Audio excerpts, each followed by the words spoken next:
I believe the first number. Now, to kick us off our deliberations this morning, as you watch the wildlife from your hotel room or from your lunch seat, or in the evening as you rest, as you watch the sunset. And therefore, on behalf of His Excellency Governor Sakaja, I'd like to welcome you all very much to Nairobi City County. Like we've just heard, it's the only city in the world that has got a national park within its borders. And we're very proud of that fact, and we continue to develop that fact. So I'd like to make very few remarks on behalf of His Excellency the Governor, who is held up in a different engagement and therefore wasn't able to be with us, but brings you best wishes for the event. So, ladies and gentlemen, good morning. Thank you very much. It is a pleasure to be here, and an even greater pleasure to host men and women, African and our partners, all devoted to one cause, ending once and for all this evil trade. Across the road from us is one of the very few national parks right in the middle of a city. In it, lions still roar. In it, African fish eagles still soar. From right here in this hotel where we meet today, you can often see, why should they be killed or stolen merely for profit? For that is what fundamentally this trade is about. It takes our natural heritage, those living, beautiful animals on this land, which we have inherited from our fathers, and turns them into cold, dead cash. 7 years ago, a former president of this country put the matter bluntly. We are not going to be the generation of Africans which loses this heritage. We are not going to be the ones who squander this heritage. Over the years, we in Kenya have done our bit. We have backed the site's ban on the sale and trade of ivory held. We have toughened our enforcement of wildlife crime laws, and we have demonstrated that commitment by periodically banning our ivory stockpiles. I think, in fact, the site of one of those banning sites, we have an established restaurant. But the trade is global. We have no choice but to work together with friends and partners, because no country working alone can hope to win. And that's a fact. So it is an immense pleasure to see that so many of our friends are committed to the Lusaka agreement and intent on making it work. I wish you well in your deliberations in these matters over the next day or two. I'm sure you've already started the process earlier today. And I hope, first, that we can make clear realistic plans to defend our heritage, and second, the friendship and partnership we have made or will make, and ensure that it endures. Ladies and gentlemen, let us defend our heritage. So feel very welcome in our city, enjoy our city. It offers many things above the national park that you have. There are many things to see in the city during the day, during the night. Visit. Remarks by UNEP, and I'd like to invite the UNEP representative to make his remarks. Karibu.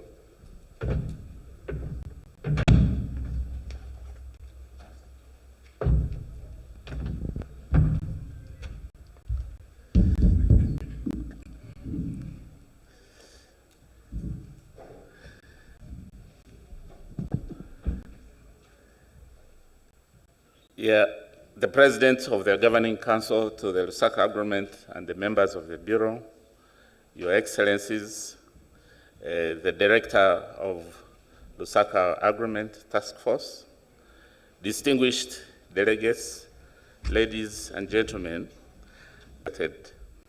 good afternoon. My name is Robert Wagnoha from UNEP, Regional Office for Africa. I will speak on behalf of the United Nations Environment Programme. On behalf of the United Nations Environment Programme, regional and international governance frameworks to fight illegal trade in wild fauna and flora continues to increase. This moment should not be allowed to wane or be lost.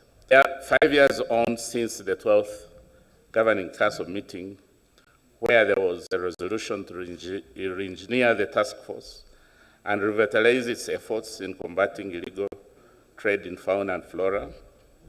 Since then, there have been global changes in our environment, including the onset of the COVID pandemic and now the post-COVID era. We'll recall that the pandemic, among other things, exacerbated the pressures to the environment. There were notable increased pressures from deforestation, illegal mining, and wildlife poaching during the pandemic.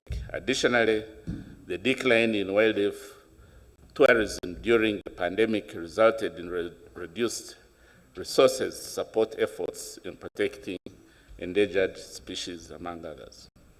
Notwithstanding, in the post-COVID era, we are grappling with the recovery measures that we hope will be green and support the fight on illegal trade in fauna and flora. In the same breath, we are also faced with a triple planetary crisis of climate change, biodiversity loss, and pollution to be a serious and growing problem among our nations. Neither should we forget that wildlife and forest crimes are depleting our ecological infrastructure, robbing us and our future generations of essential life systems and development opportunities. Thus, our actions here at this meeting must be geared to being part of the solution. As we look back to move forward, we would like to applaud the Lusaka Agreement Task Force for the progress since the commissioned re-engineering in 2018. It is notable that UNEP provided funding for the process, and we therefore have been working the journey with you from the onset. We will not abandon you. There have been notable changes in governance structures, and the financial position in terms of contribution is commendable.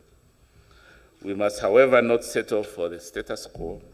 We must continue to progress in the same trajectory as we focus on intensifying our political, technical, and operational efforts against illegal trade in wildlife and forest products, not only in Africa, but across the world.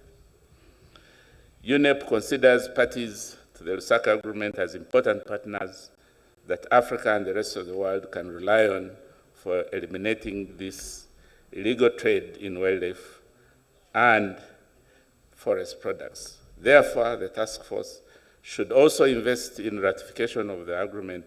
Southern Sudan has a vibrant program on enhancing illegal wildlife trade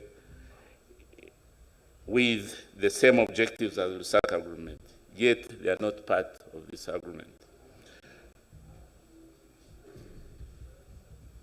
The task force therefore needs to showcase and share widely its successes. Increased visibility can easily lead to increased support, both politically and financially.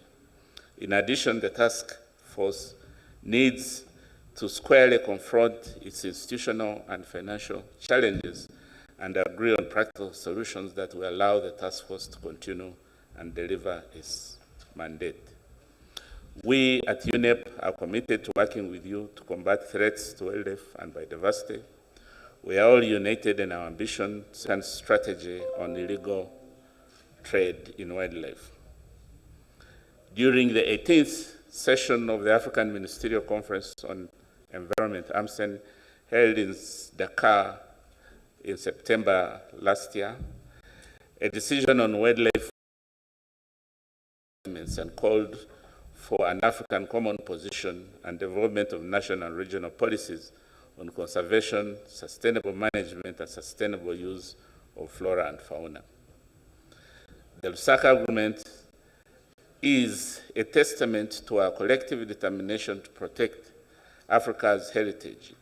It provides a framework for regional cooperation, capacity building, public awareness, and sustainable development.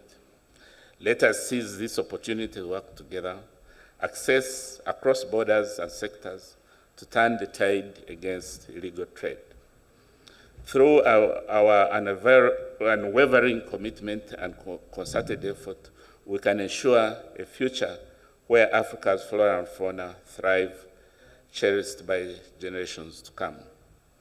We have faith that the Governing Council will generate concrete ways forward and recommend innovative solutions to retain its current parties addressing the long-term challenges of finance, whilst ensuring a robust governance system for the task force.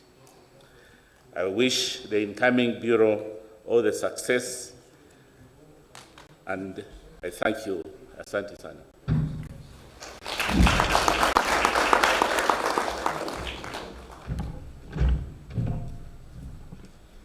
Let us appreciate UNEP again.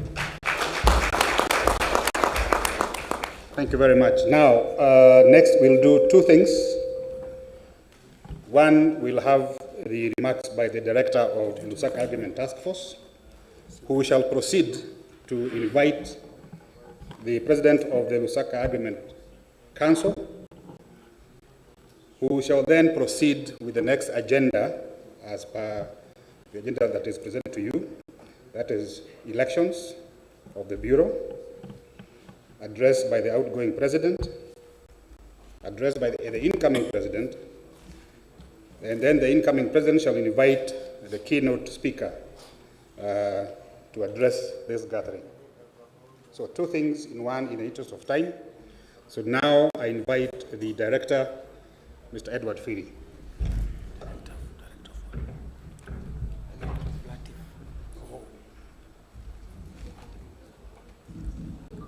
Thank you very much. The Attorney General of Kenya,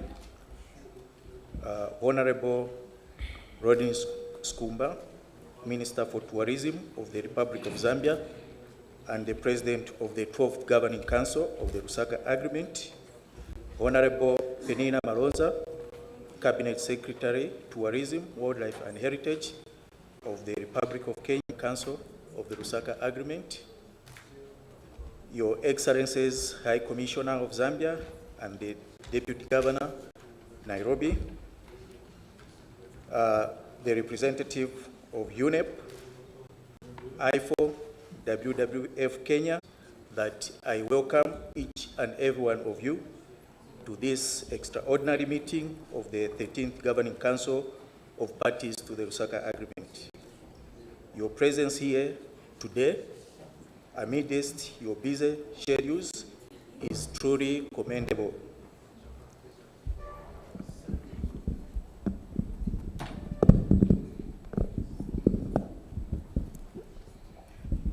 Your presence here today, amidst your busy schedules, is truly commendable, and I'm truly humbled by your commitment to this important cause. Before I proceed, I would like to express our heartfelt appreciation to the Ministry of Tourism, Wildlife and Heritage of the Government of Kenya through Madam CS for their invaluable support in hosting this council meeting. Furthermore, I extend my sincere thanks to our esteemed partners, UNEP, ESRI, Let's Japan, IFO, and WWF Kenya, for their unwavering support in making this event convened yesterday to review and deliberate upon the performance of the Lusaka Agreement, specifically regarding the implementation of the relative program of work and decisions of the Governing Council since our last meeting in Livingstone, Zambia in March 2022. The comprehensive report recommendations compiled by the experts has been presented to the Council. LATIF has actively engaged in transnational law enforcement review. Particularly, I highlight the substantial support that Lusaka Agreement Task Force secured from strategic partners for the benefit of member states. Notably, we successfully obtained funding support of over $950,000 US from the European Union, JEF UNDP USAID project entitled Reducing Maritime Wildlife Trafficking Between Africa and Asia. This funding facilitated the organization of various capacity building workshops on wildlife crimes conducted in collaboration with the African Union Commission as well as the ENACT project.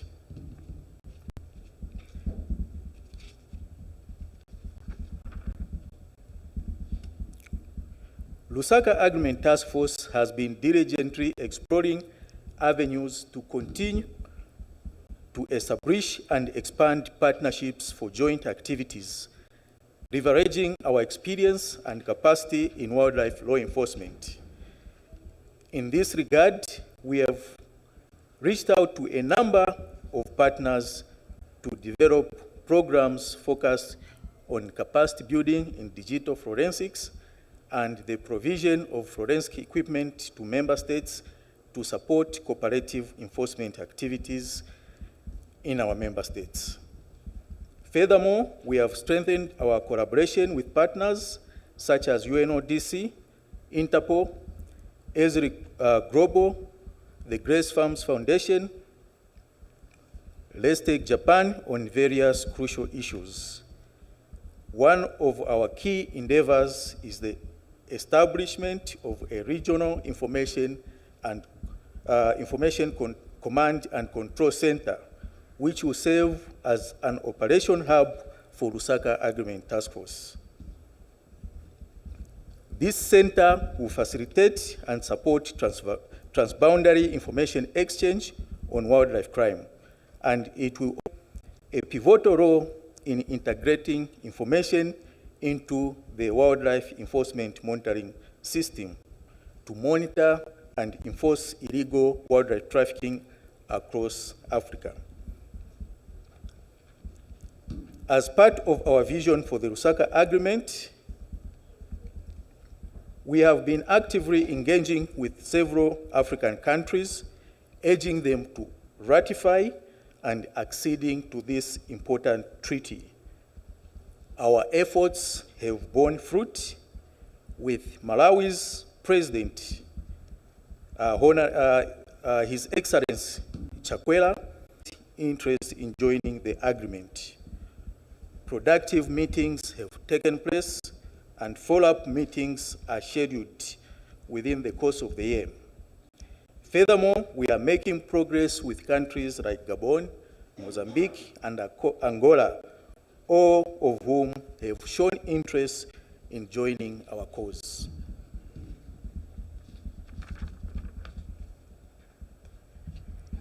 Therefore, it is imperative that we work together to mainstream the treaty within the African Union and attract new membership, as envisaged by the decisions of the 13th Governing Council. Ladies and gentlemen, esteemed delegates, the Lusaka Agreement holds immense potential in safeguarding Africa's rich biodiversity against illicit exploitation. I therefore call upon all partners and the parties to continue their unwavering support, enabling us to elevate this treaty to a position where it can play an even more pivotal role in protecting our precious heritage.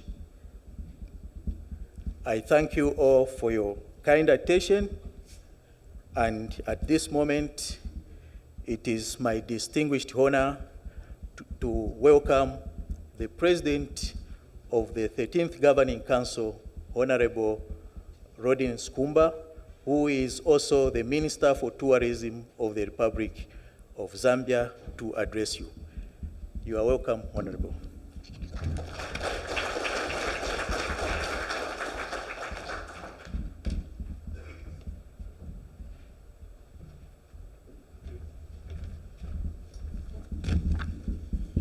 Good afternoon, everyone.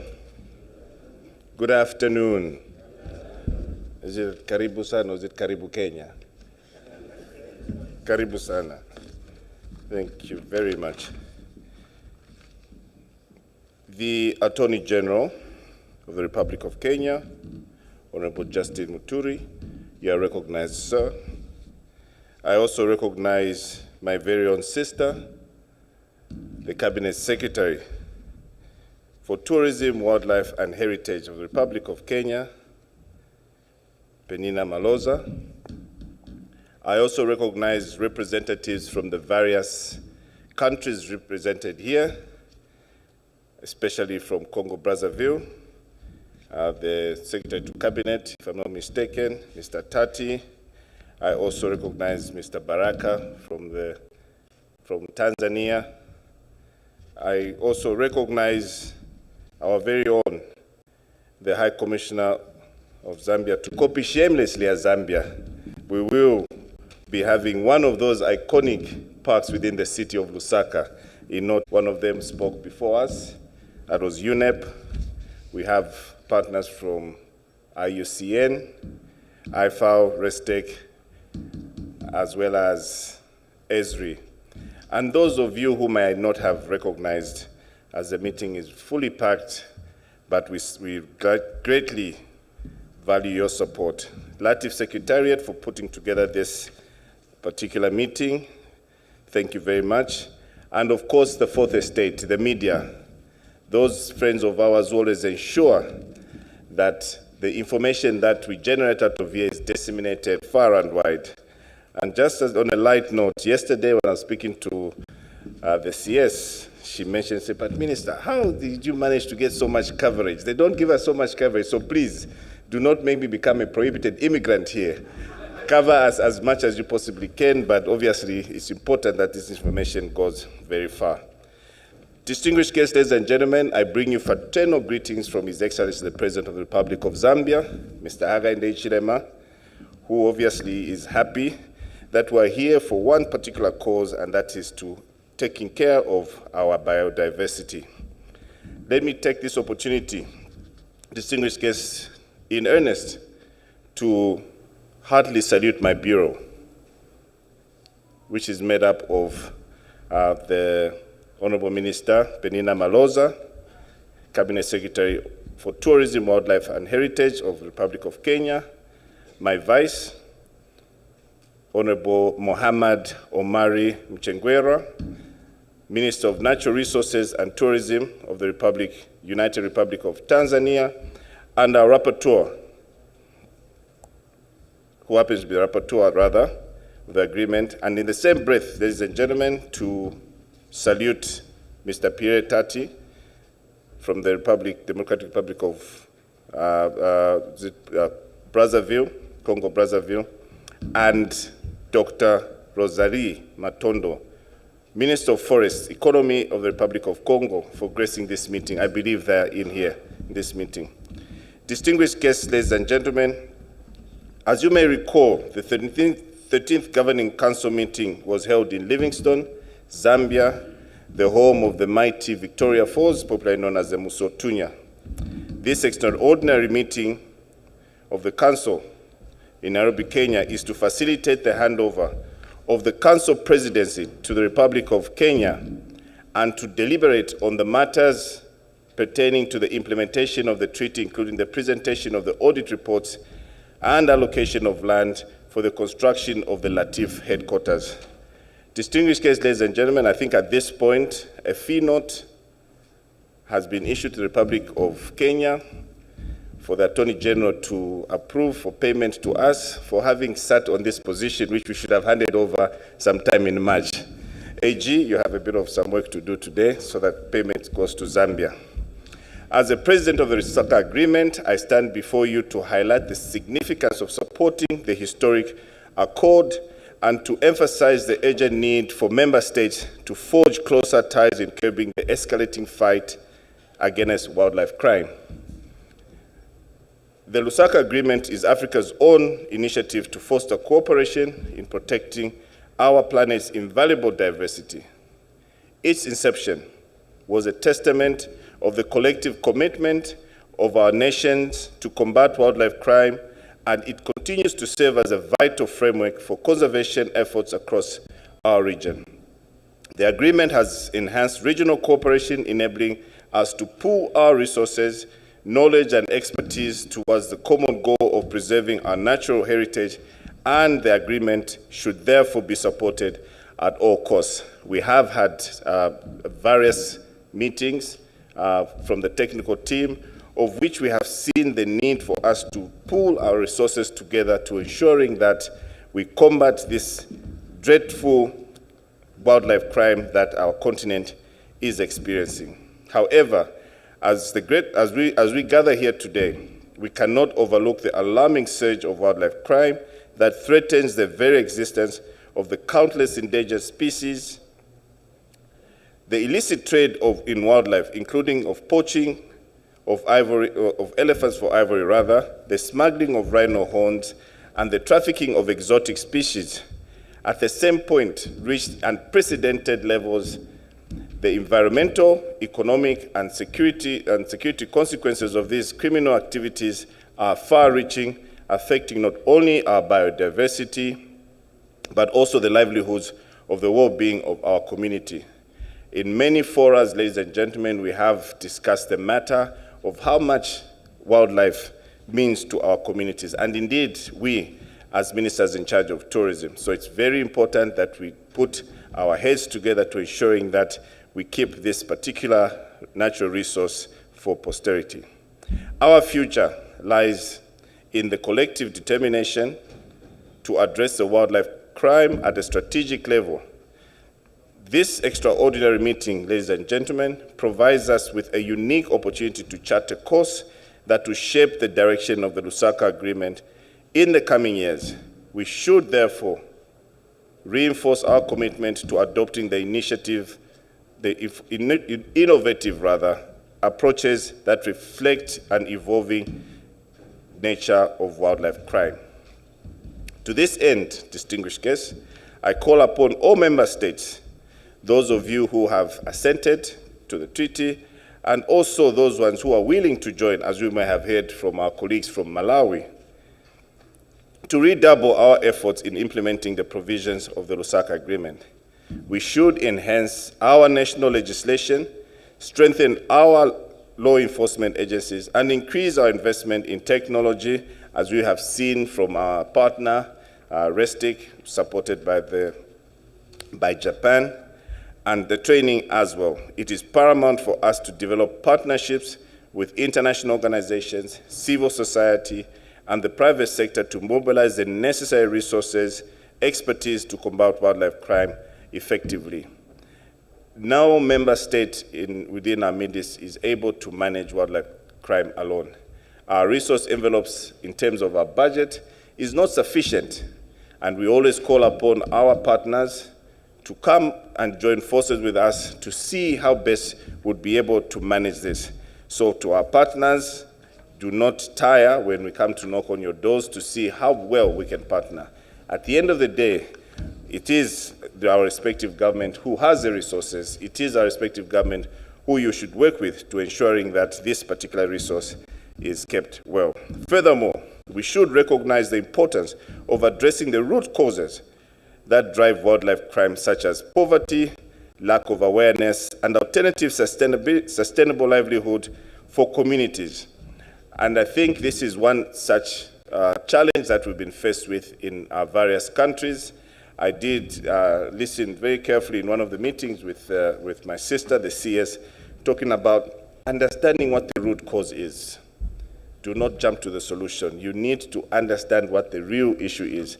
And the only individual or the only persons who we strongly feel would understand, would know what the root causes are, is the communities themselves. So to our partners, please spend time to deal with the communities so that we understand the many challenges that we're faced with in terms of poaching, as well as encroaching in different pieces of protected lands, which we all believe that has brought an increase in human-wildlife conflict, of which my colleagues will attest that at any time when we're in Parliament, the one quintessential issue that comes to the fore is that of human-wildlife conflict. How much of compensation will we do to ensuring that those people, our people, those of us who are politicians, who say our voters, would be able to survive with this wildlife that exists? Distinguished guests, ladies and gentlemen, this meeting is being held pursuant to the rules of procedure. Guests, ladies and gentlemen, the Lusaka Agreement is more relevant today than it was conceived about 3 decades ago. And I'm confident that with our continued cooperation and steadfast support, it has a great potential of becoming a more robust instrument and a force to reckon with. And notwithstanding the myriad challenges faced by Lusaka Agreement Task Force, I am pleased to note that a number of achievements have been recorded, mainly on law enforcement, operations, capacity building programs, and the development of strategic partnerships. I think some of the achievements that we've made also is that of the gender balance. Distinguished guests, ladies and gentlemen, I wish to pull the cat out of the bag. Her Excellency, Honorable Minister of Tourism, Wildlife and Heritage of Kenya, will be the first female to be president of the Lusaka Agreement. I think you need to give her a round of applause. And that in itself is one of the achievements we've made at the Lusaka Agreement in terms of balancing the gender parity. Distinguished guests, ladies and gentlemen, we have successfully been some of the strategic partnerships that have successfully been undertaken since the last Governing Council meeting, as well as securing of the funding support for law enforcement and capacity building programs with the assistance of partners and donors. I will be elaborating more of those successes in my closing address as outgoing chairperson. In conclusion, may I take this opportunity to thank the experts and the Latif Secretariat for the efforts and the splendid work carried out. Yesterday, I do believe you bent the midnight oil to make sure that this particular session takes off, and whose output will form part of the proceedings of the council meeting. I wish you all a fruitful meeting and wish to invite you soon to Zambia, Livingstone, Lusaka, or whichever part of Zambia, as it were. With these few remarks, ladies and gentlemen, it is my singular honor and pleasure to declare this extraordinary meeting of the 13th Governing Council officially open. I thank you for your kind attention.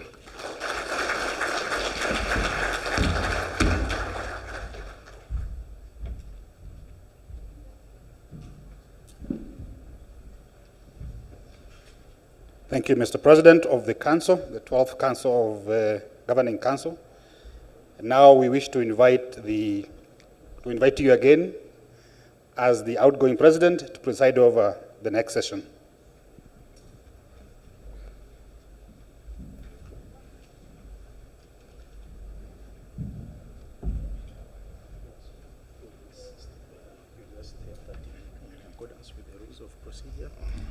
The bureau's officials, the current bureaus, and the rules stipulate that the readership be held on a rotational basis.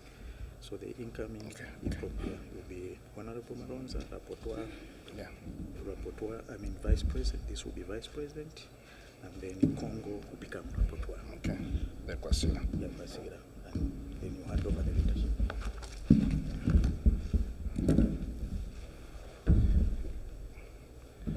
Good afternoon again. Honorable Ministers, Excellencies, distinguished guests, ladies and gentlemen, in accordance with the Rule 20 of the Rules of Procedure for meetings of the Governing Council, the Council will be invited to elect new Bureau officials of the 13th Governing Council, comprising the President, the Vice President, and the Rapporteur. For the avoidance of doubt, I will, first of all, mention the current Bureau. The current Bureau of the 12th Governing Council comprises of Honorable Rodney Sikumba, Minister of Tourism, Republic of Zambia, who happens to be myself. The Vice President, Honorable Penina Malonza, Cabinet Secretary, Minister of Tourism, Wildlife Heritage, Republic of Kenya, and the Rapporteur, Honorable Muhammad Omari Mchengwerwa, MP, Minister for Natural Resources and Tourism, United Republic of Tanzania. The 13th Governing Council, ladies and gentlemen, will now consist of the following. President, the first female president, Honorable Penina Malonza, Cabinet Secretary, Minister of Tourism, Wildlife and Heritage, Republic of Kenya.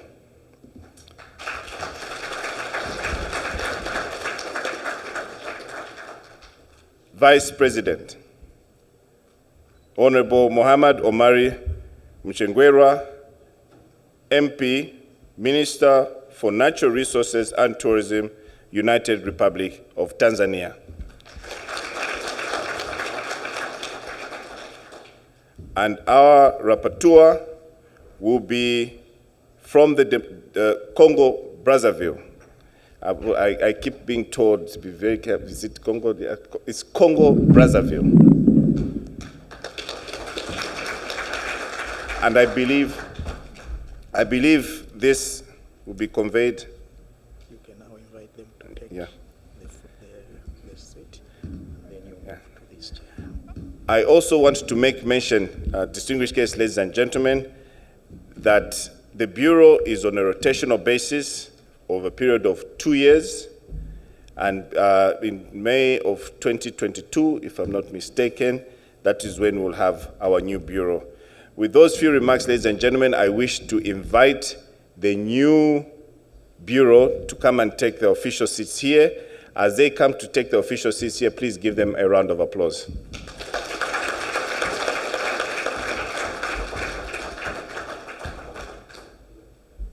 I will request that you just change the, yes.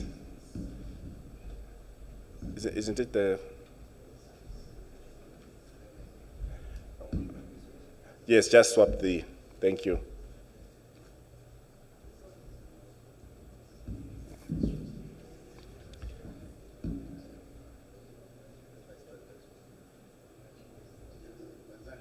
Tanzania.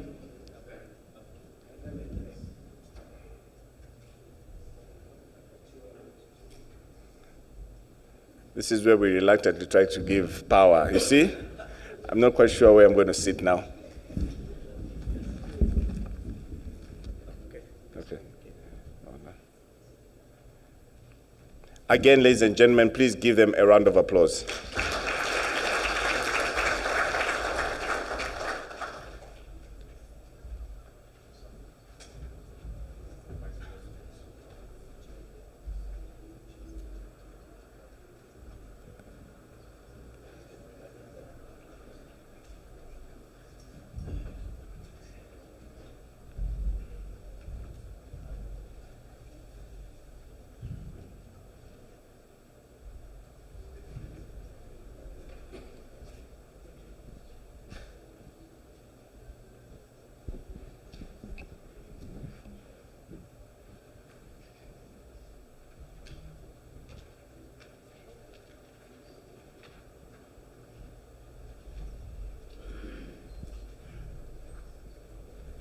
We will now have the new president.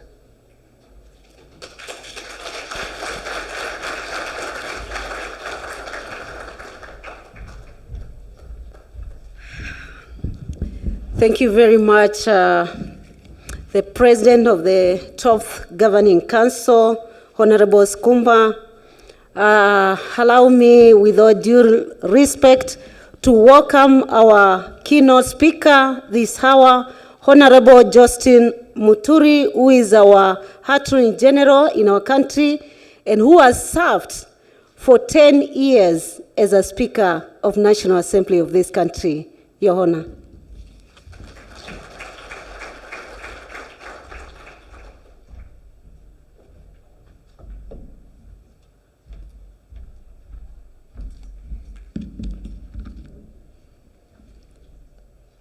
I think somebody needs to, as you can see, I'm a little.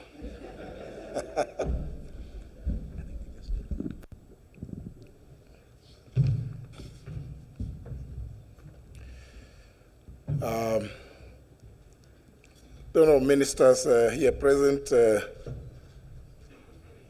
Minister Rodney Sikumba, our very own Honorable Penina Malonza, the Vice Chair, His Excellency the Deputy Governor, Nairobi County, Her Excellency the Zambian High Commissioner to Kenya, Excellencies from other organizations here present, the UNEP representative, the Director, Lusaka Agreement Task Force, technical experts here present, distinguished delegates, ladies and gentlemen, good afternoon. I was meant to have been with you from around 10, but unfortunately, I woke up to an early morning meeting which started at 7 but took too long. I apologize for my inability to join you at the appointed time. Be that as it may, ladies and gentlemen, I would like to express my gratitude to all of you for your dedicated efforts in making this event successful. The timing and location of the event provides a valuable opportunity for us to unite, reflect, and enhance our strategies as African states in order to strengthen our collective commitment to conserve our cherished flora and fauna.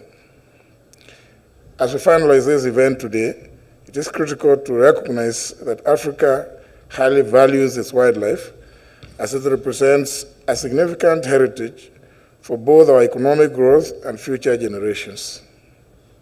Therefore, we are fully committed to implementing concerted interventions that promote conservation efforts. Simultaneously, we must utilize our knowledge of the criminal justice system to combat poaching and transnational organized wildlife crimes.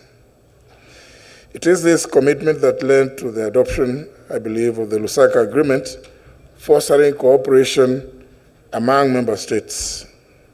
The agreement has been registered as an Environment Treaty 27, subsection 11, and deposited with the Secretary General of the United Nations.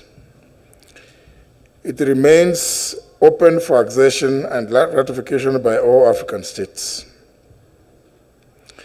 Ladies and gentlemen, I urge all African states who have not yet ratified this agreement to do so, as there is strength in numbers.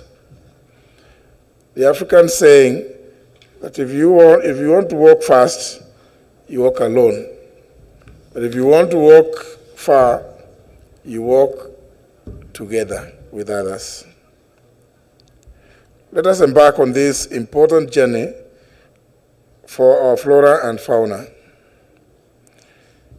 I'm pleased to note that significant achievements have been made since the inception of the Lusaka Agreement. Notable milestones include the apprehension and prosecution of over 100 criminal kingpins involved in wildlife trade, effectively disrupting illegal international wildlife trafficking. Furthermore, wildlife security forces have successfully recovered various specimens such as ivory, rhino horns, pangolin scales, sandalwoods, primates, reptiles, and bats. Other remarkable accomplishments include the capacity building of over 1,000 officers from member and non-member states, providing them with specialized skills.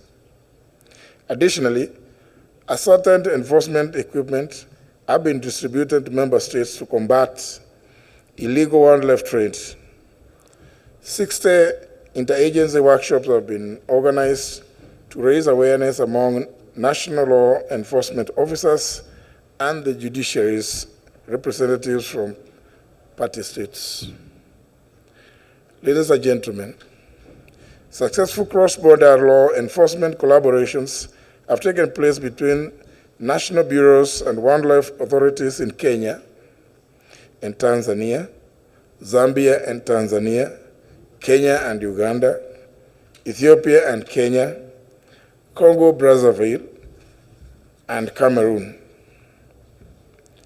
Another noteworthy achievement is the repatriation of 6.5 tons of confiscated ivory from Singapore to Zambia and Malawi, as well as the retrieval of 118 live leopard tortoises from Hong Kong to Tanzania, seized from wildlife traffickers. While substantial progress has been made since our collective efforts began, it is crucial to acknowledge that our various states' criminal justice systems may need to allocate different levels of attention to wildlife-related cases.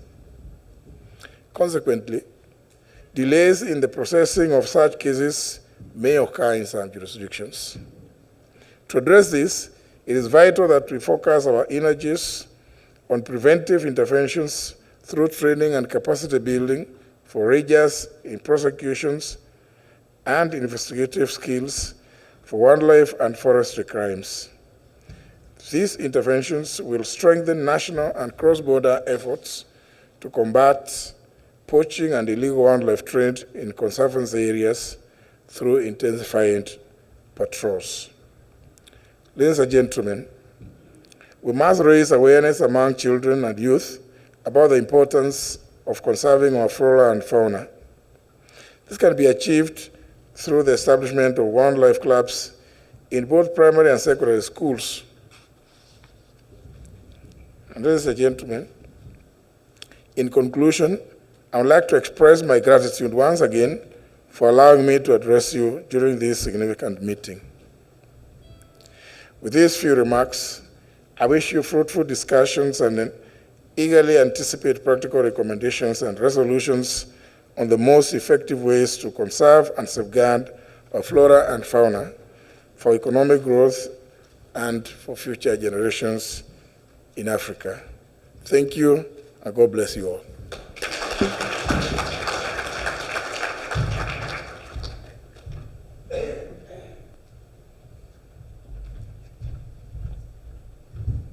Thank you very much, our honorable chief guest. There was a small hitch with the program. For now, I'll invite the outgoing president of the 12th Governing Council, Honorable Skumba, to give his address.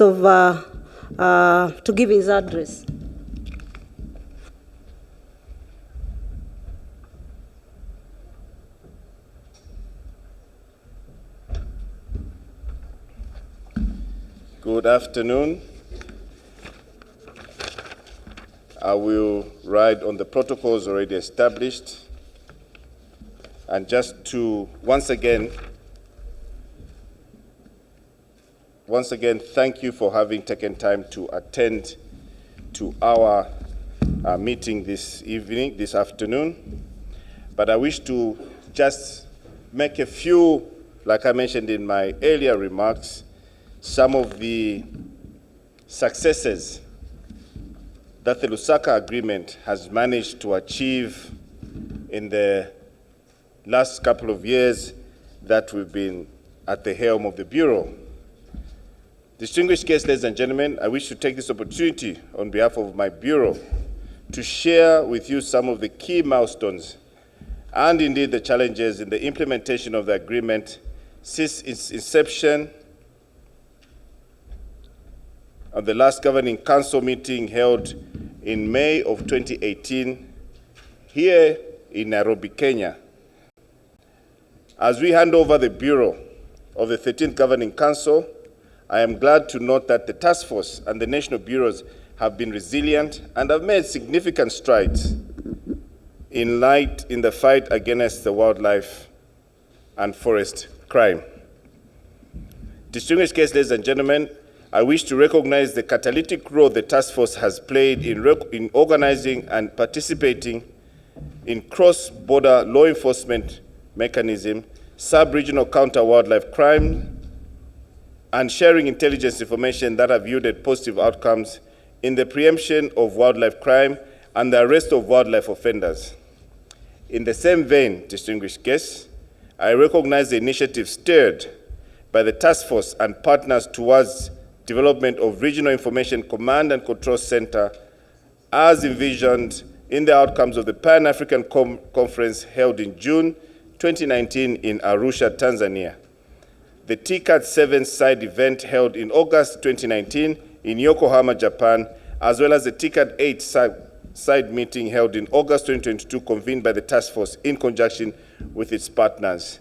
Distinguished guests, ladies and gentlemen, the creation of the Control and Command Center is a highlight of our Bureau, purely because as Africa, as regions, we have for a very long time struggled to put together information with regards to wildlife crime, information with regards to habitat population, information with regards to our wild flora and fauna. And I was happy to hear from AG in terms of talking about how they manage wildlife to prosecute wildlife crime in the various courts. And I wish to mention that in Zambia, we have gone a step further by encouraging our magistrates to actually understand wildlife crime. And we've targeted deliberately to tell them on how we'll be able to fast-track those particular crimes so that our people do not find themselves in those situations. I commend the task force for supporting the National Bureau in combating wildlife and forestry crime through training and capacity building programs which have enhanced competences, knowledge, skills, and networking of officers from member states and non-member states to effectively implement the Lusaka Agreement. In this respect, distinguished guests, I urge the National Bureau to continue working closely with the task force in undertaking training, needs assessment, and developing tailored programs to bolster law enforcement capacity. The Bureau notes with satisfaction the development and enhancement of wildlife enforcement monitoring system, popularly known as WEMS, to be more robust database that will effectively facilitate information exchange between member states and other stakeholders, of which, distinguished guests, ladies and gentlemen, I strongly feel that the development of the WEMS will now become a draw card for those members who are still sitting on the fence on having to join the Lusaka Agreement. And it's indeed my clarion call to Secretariat to reach out to as many African countries as we possibly can to join our fight. Distinguished guests, ladies and gentlemen, one of the key challenges that the Lusaka Agreement has been faced with is mobilization of adequate financial resources. Again, whenever you have a gathering such as this, challenges of fees, subscriptions comes to the fore. But we'd just like to encourage those of us who've acceded to the treaty to please support Secretariat. Secretariat can only run with the contributions, with our pledges, with the commitments that we make to Secretariat. So it's important that these payments are made through. Again, I'm not even shy to say that the host today only owes $10. $10. Madam CS, we'd like to congratulate you for that. I think you need to give them a round of applause. Of which we encourage other member states, including Zambia, to make do with whatever is outstanding. I'm also happy to mention that with regards to the challenges of staff placement, again, another challenge that we've been faced with as the Bureau, the rules of engagement are that each member state needs to volunteer a field officer. So far, we believe that only 3 countries have submitted those, and I'll name them: Congo, Brazzaville, Kenya, and indeed Zambia. And we would like to encourage other member states to also volunteer their field officers to making sure that Secretariat becomes more effective and we create more value for all those would-be members that would want to join us. Distinguished guests, ladies and gentlemen, it is our wish, and in line with the decisions of the 12th Governing Council, that the United Republic of Kenya urgently seconds its officer to buttress the capacity of the task force in discharging its mandate. As you may recall, the task force has not only settled its liabilities, including emolument dues to former and current staff owing to unfavorable cash flow, as I mentioned earlier, occasioned by delayed and/or no payments of statutory contribution by parties. That aspect, ladies and gentlemen, I will not belabor, but we should just be able to come to the fore and make sure that we honor our dues. I wish to encourage our successors to explore avenues for reaching out to the said 3 parties to unlock the funds for defraying these liabilities to mitigate negative implications of staff morale and reputation of the organization. We also wish to urge all parties to fully meet their financial obligations as envisaged by the Lusaka as a final act in accordance with the decisions. Distinguished guests, ladies and gentlemen, cognizant to the limited funding, the Lusaka Agreement Task Force has continued to employ cost-cutting measures and explore new opportunities of funding to supplementary statutory contributions from parties. And in this regard, I am happy to report that the task force has mobilized and secured funding from partners of over 950,000 United States dollars, including another 500,000 from the European Union through ENACT. ENACT is known as Enhancing Africa's Response to Transnational Organized Crime, for capacity building activities undertaken in collaboration with the African Union Commission, and $450,000 from Global Wildlife Fund, GEF, USAID, and UNDP through the partner Grace Farms Foundation. These programs, which enhance capacity and raise the profile of the Lusaka Agreement, entailed a series of regional workshops on wildlife crimes for law enforcement officers in the 5 regions of Africa, out of which activities earmarked for Central, Eastern, and Southern Africa were successfully undertaken. It takes me back to the clarion call to our partners. Governments alone will not be able to manage wildlife crime. We invite you to sit with us around the table and see how best we could put together our resources. And in this regard, we are also looking at how best we could match the resources. If our respective treasuries remove $1 million, we would like to call our partners to as well match that $1 million so that we fight wildlife crime. Distinguished guests, ladies and gentlemen, I also wish to report that audit of the task force books of accounts and financial statements for the 3 financial years, 2018 to 2019, 2019 to 2020, 2020 to 2021, and for the 1 financial year, 2021-2022, were successfully undertaken by the Republic of Kenya and Zambia, respectively, as per decisions of the 12th Governing Council, and that the audit reports have been presented for consideration by this Council. Distinguished guests, ladies and gentlemen, in developing and strengthening partnerships, the Bureau commends the Task Force for the National Bureau in reaching out to strategic partners to enhance cooperation in combating wildlife crime. More importantly, the Task Force received financial help and technical support from partners such as UNEP, African Union Commission, Institute of Security Studies, through the ENACT project, UNODC, CITES, Interpol, GIZ, African Wildlife Foundation, Freeland Foundation, Grace Farms Foundation, Carabineri, I am not quite certain on that one, Biodiversity Group of Italy, and Restic, Japan. We also have been exploring plausible avenues for accessing global funding from agencies supporting biodiversity-related initiatives, such as the GEF, Climate Change Fund. It is my wish that the parties support this drive by, among others, recognizing and listing the Lusaka Agreement Task Force among implementing bodies or partners in the national climate change strategies, especially in the areas of forestry and wildlife conservation. Distinguished guests, ladies and gentlemen,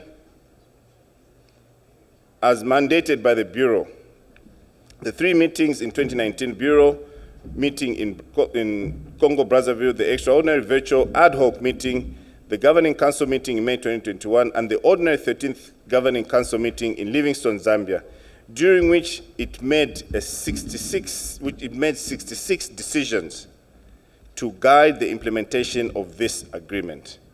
These decisions on reports, programs of work, and budget, staffing, and proposals for the task force, establishment of the Command and Control Center, and the expansion of the Lusaka Agreement.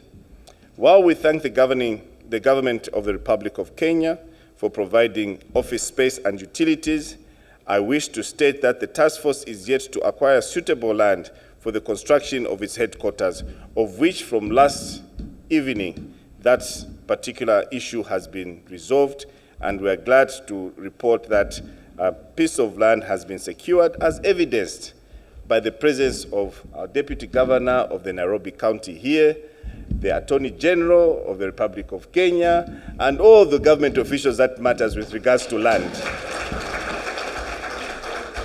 I therefore urge the incoming leadership to look into this matter urgently to its final conclusion. Honorable Ministers, distinguished guests, ladies and gentlemen, on the expansion of membership, I wish to inform the Governing Council that it has taken time in its continued roadmap in getting more countries to be party to the Lusaka Agreement, and in this respect, we wish to highlight the African Union Executive Council's decision number 25 that reiterated concerns on the unsustainable use of African wild flora and fauna and increase on illegal trade in wild flora and fauna, adopted during the 23rd ordinary session held in Malabo, Equatorial Guinea in June 2014. The decision called for the Brazzaville Conference that adopted the declaration of the African Common Strategy in combating illegal trade in wild flora and fauna.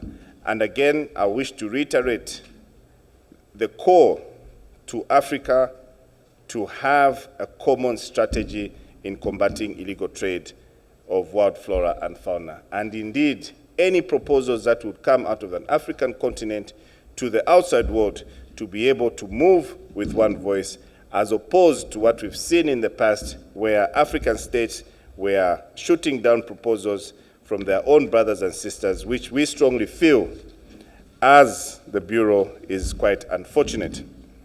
Both the African Union strategy on combating wildlife crime and the Brazzaville Declaration encourages ratification or indeed accession to the existing continental instruments, such as the Lusaka Agreement on cooperative enforcement operations directed at illegal trade in wild flora and fauna.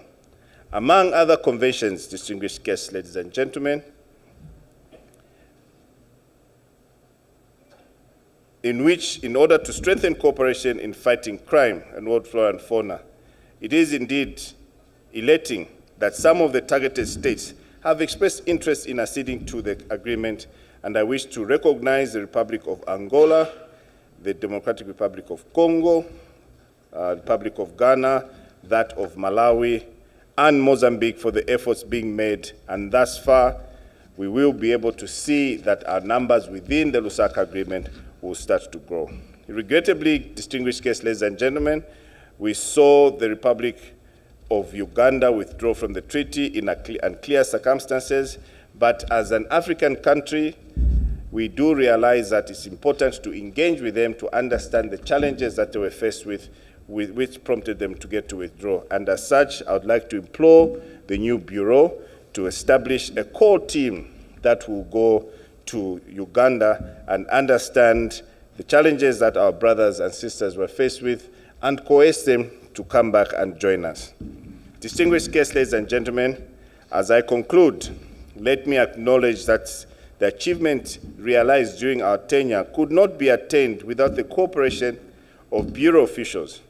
Therefore, allow me to express my utmost gratitude to the Bureau officials who have served with steadfast commitment. I wish to express my profound appreciation to the member states and development partners for the support we have received towards the implementation of the agreement. And in this same spirit, I believe that the incoming Bureau, which I gladly announced much earlier, will enjoy the same and even greater support than what you have received as the 12th Governing Council. Finally, on behalf of the Bureau of the 12th Governing Council, I wish to take this opportunity to wish you, our successors, all the very best as you take over the mantle of leadership. I am confident that the next 2 years, the Bureau of the 13th Governing Council, assuming office today, will drive the Lusaka agreement to even greater success with the expertise and the commitment of the task force staff. I have no doubt in my mind, Honorable Minister, that you will definitely take this Lusaka agreement to the next level, the level that I'll probably be looking at and say, I wish I was like Honorable Malonza. I am delighted that we're handing over the office to an able and excellent leadership of Honorable Penina Malonza, who is making significant contributions to the implementation of the Lusaka Agreement and conservation in general. I certainly have no doubt that under your presidency, much more will be accomplished, and let me end by once again wishing you and your Bureau tremendous success as you propel this Lusaka Agreement to levels that will never be seen before. May I now take this opportunity to invite the President of the 13th Governing Council, Honorable Penina Malonza, to make her remarks and chair the meeting. I thank you, and please may you be upstanding to welcome the new President.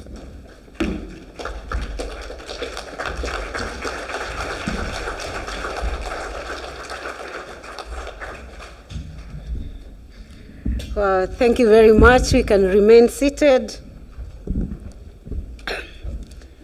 The Attorney General of the Republic of Kenya, Honorable Justin Muturi, the outgoing President of the 12th Governing Council, Honorable Skumpa, Honorable Representative of different ministers. We have Secretary to the Cabinet, Mr. Tati from Congo, Brazzaville. We have Director Bakari from Tanzania. Your Excellency, the High Commission of Zambia to Kenya, Honorable Joyce Kasosa. Your Excellency, the Deputy Governor of Nairobi, Honorable Joroge Murithi. Principal Secretaries for Wildlife, Sylvia Museya, and your colleague, Principal Secretary for Tourism, John Olotua, Director of Lusaka Agreement, Mr. Pili, CEOs present, our development partners, Latif, Secretariat, ladies and gentlemen, good afternoon. Allow me to go to my speech, but before I go there, allow me to be myself and be the Minister or the Cabinet Secretary of Tourism, Wildlife and Heritage in Kenya, and welcome you to Nairobi, the green city under the sun. And also, the only city in the globe with a national park within itself. The Deputy Governor Nairobi tells me what is coming up in Zambia is a zoo, but I know, I know they have enough land to create a park, and so we welcome you to create a park, and you have Kenya to learn from. And also welcome to Kenya, the heartbeat of Africa. Welcome to Kenya, the cradle of humankind. And we call Kenya our home. And so everybody originated from Kenya. And so we are all happy to host you back to your country. Kindly make time to stay around. And now that Kenya is your home, some of the many touristic attractions that we have in this country, and being a home to everybody, we have many exciting touristic attractions running from the swimming and the fishing lions of Lamu to the bathing elephants of Tana River to the baboons parliament in Suswa and all the way to twin migration of wild beasts in Masai Mara and wilds from Europe to a place called Watamu in Kilifi. And indeed, Kenya being the home of everybody, as a marriage and I believe a blessing that only this country has. From the deep 500 coastline of our cleanest beaches of Diani to our landscapes of Rift Valley, all the way to our forest, to our waterfalls, and to our Champi Desert in northern Kenya. Welcome, there's a lot to offer, and welcome and feel free at your home country. It is with immense pride and gratitude that I stand before you today at this historic gathering of the 13th Governing Council. The magnitude of this moment fills me with a sense of purpose and responsibility as we come together to address the pressing challenges we face in safeguarding our precious natural resources. I extend my deepest appreciation to the esteemed colleagues and fellow honorable ministers for bestowing upon me the tremendous honor to serve as the president, and indeed the first female president of the 13th Governing Council.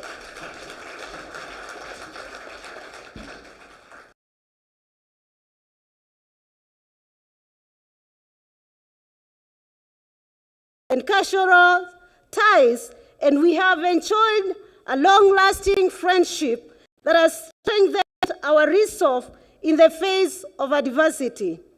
Today, Kenya stands tall as the host of this meeting at a time when Africa is embracing transformative conservation practices and pioneering innovations to protect our invaluable environment heritage. This meeting holds a special significance as the Lusaka Agreement Task Force is based in the vibrant city of Nairobi, Kenya. Honorable ministers, your excellencies, ladies and gentlemen, let us reflect upon the genesis of Lusaka Agreement, a visionary endeavor conceived by our great leaders who recognized the urgent need to protect Africa's rich natural resources from the clashes of organized criminals. They understood that the homegrown solutions would provide the most effective remedies to the challenges we encounter.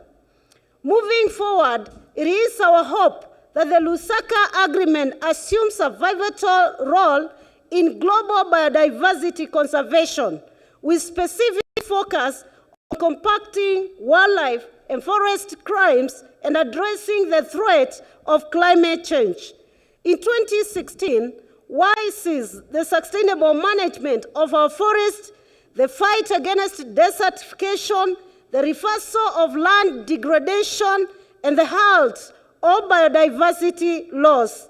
Moreover, Sustainable Target number 15.7 urges urgent action to halt poaching and trafficking of protected species, addressing both the demand and supply of illegal wildlife products.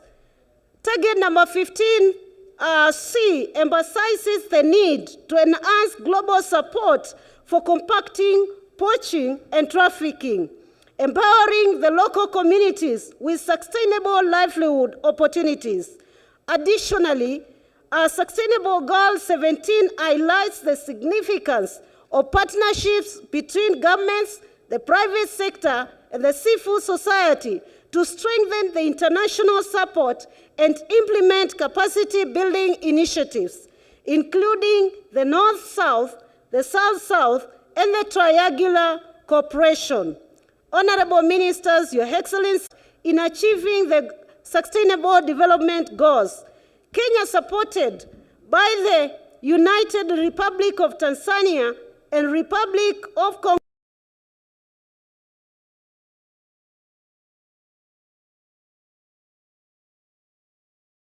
force and ensure the fulfillment of its mandate to combat illegal trade in wild fauna and flora.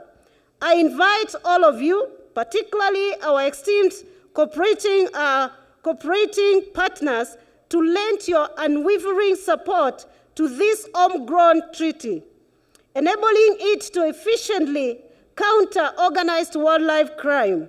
The Lusaka Agreement Task Force, through the Lusaka Final Act, holds a unique mandate to enhance cross-border cooperation in the fight against wildlife crime. Despite the challenges posed by the COVID-19 pandemic, the organs of the agreement have displayed unwavering dedication in its implementation, and I am humbled by their resolve today. Let this determination serve as our driving force, uniting us in the common objective of safeguarding our region's wildlife resources for cultural, aesthetic, economic, and sustainable development. Further on, I urge us all to harness the power of technology, amplify data compilation efforts, and build upon existing transboundary information systems, human-wildlife conflict. Other challenges are agropastoral conflicts, illegal logging, illegal timber trade, and illegal fishing. Such a system will facilitate and support information exchange among governments, parties to the Lusaka Agreement, as well as other relevant agencies. Honorable Ministers, Excellencies, ladies and gentlemen, I stand here today joining Honorable Sikuba to request member states of the Lusaka Agreement to fulfill their financial obligations for the sustainability of the task force. While significant strides have been made in this regard, there remain some parties that have not fully met their commitments to the organization. It is my sincere hope that we will resolve this matter during our tenure and propel the agreement towards greater success. In conclusion, let us reaffirm our collective commitment to the Lusaka Agreement as an instrument that we have forged ourselves with a noble cause at its core. The continued functioning and existence of this agreement rests squarely upon our shoulders. Therefore, I appeal to each one of you to lend your unreserved support, recognizing that the problems faced by the African states, particularly in the international illegal wildlife trade, will persist and necessitate increased cooperation to combat this scourge effectively. Finally, I extend my heartfelt gratitude to the parties and cooperating partners whose financial and technical support has brought the agreement this far.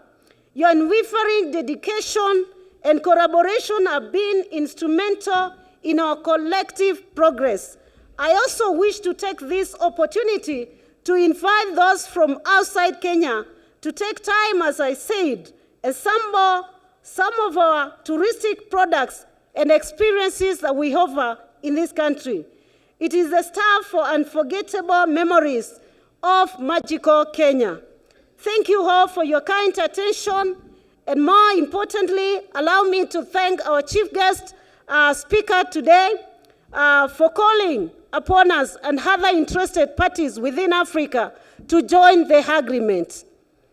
Honorable keynote speaker, today I want to encourage you and tell you, when we went to the floor of the CITES, we had 21 countries from the globe, 18 of them being from Africa, who united with us to forge forward for a common voice and one voice for Africa. Thank you very much, and God bless you.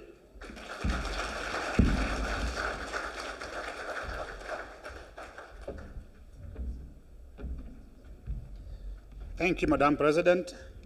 Once again, let's appreciate her.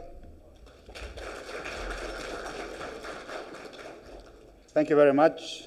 Thank you very much. Madam President, allow me to pen the next agenda item, which is the adoption of the agenda, and invite you to lunch. So we'll break for lunch. This is in consultation with the Secretariat. We agree that we postpone the plenary session for now and go for lunch. But before lunch, we will take a group photo at the front of the hotel. And again, I welcome the Secretariat and, of course, the host National Bureau to lead the new president and her distinguished guests in that endeavor. And therefore, ladies and gentlemen, I request you to remain seated as the president and her entourage leaves the floor. Secretariat, please organize for the group photo and also organize for the delegates. A moment from the Secretariat.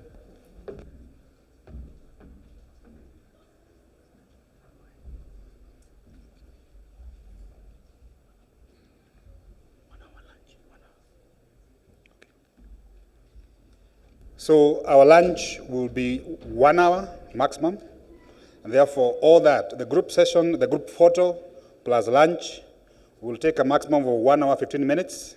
So we get back here at 2:30 to proceed with the next items on the agenda. So ladies and gentlemen, let's remain seated as we allow the new president and her guests to leave for lunch.